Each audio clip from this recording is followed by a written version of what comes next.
Šiandien iš Rusijos federacijos atskriejo įdomių naujienų. Čia sparčiai auganti dronų pramonė taip stokoja darbuotojų, kad gamybos didinimui jau pritraukiami paaugliai. Tai rodo gilesnę problemą Rusijos karo ekonomikoje. Dabartinis gamybos didinimo tempas ima viršyti rytoj reikalingos darbo jėgos galimybės.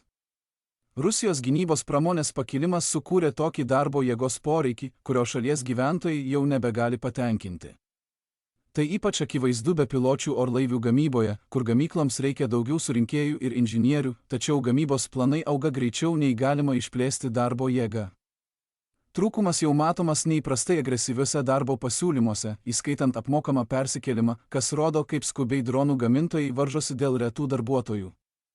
Esant tokioms sąlygoms, gamyklos nebesiremia naujų specialistų rengimu, nes karo meto gamybai darbuotojų reikia čia ir dabar.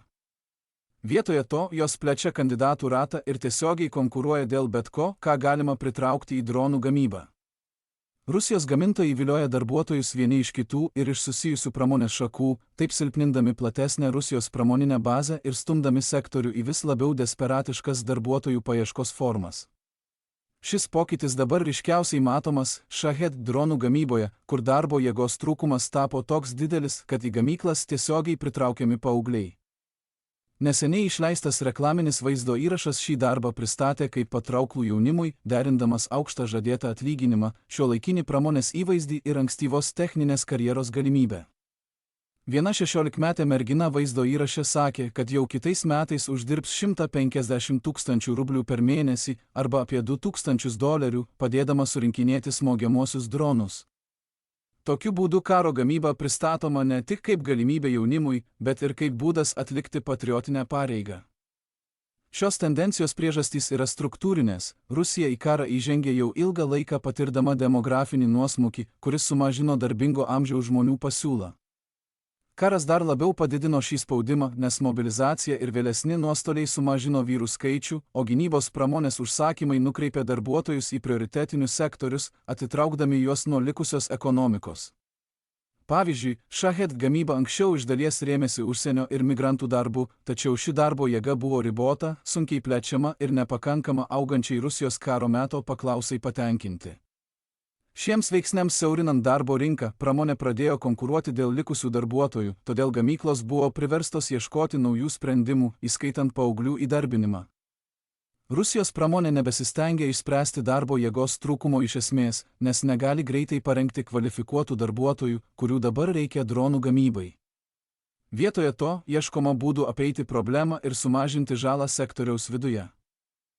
Vienas iš Uralo dronų gamyklos pasiūlymų buvo sukurti kompetencijų registrą, kad gamintojai galėtų identifikuoti mažesnius tiekėjus, turinčius reikiamų gebėjimų, ir perduoti specializuotas užduotis jiems, užuot vilioję darbuotojus vieni iš kitų. Praktikoje tai padėtų gamykloms išvengti brangios darbo jėgos švaistimo darbams, kuriuos galima atlikti kitur. Tačiau tokios priemonės poreikis taip pat rodo, kokio masto trūkumas jau yra, nes geresnis koordinavimas gali sumažinti konkurenciją dėl darbuotojų, bet nepakeičia trūkstamos darbo jėgos. Kai gamyklos užpildo darbo jėgos trūkumą mažiau patyrusiais darbuotojais ir toliau vilioja personalą iš kitų sektorių, Rusija galbūt ir pagamins daugiau dronų karui, tačiau produkcijos patikimumas mažės, o ilgalaikės gamybos galimybės bus vis labiau įtemptos. Praktikoje tai reiškia daugiau defektų surinkimo metu, silpnesnę komponentų integraciją ir didesnę sistemų, išeinančių iš gamyklos, veikimo įvairovę.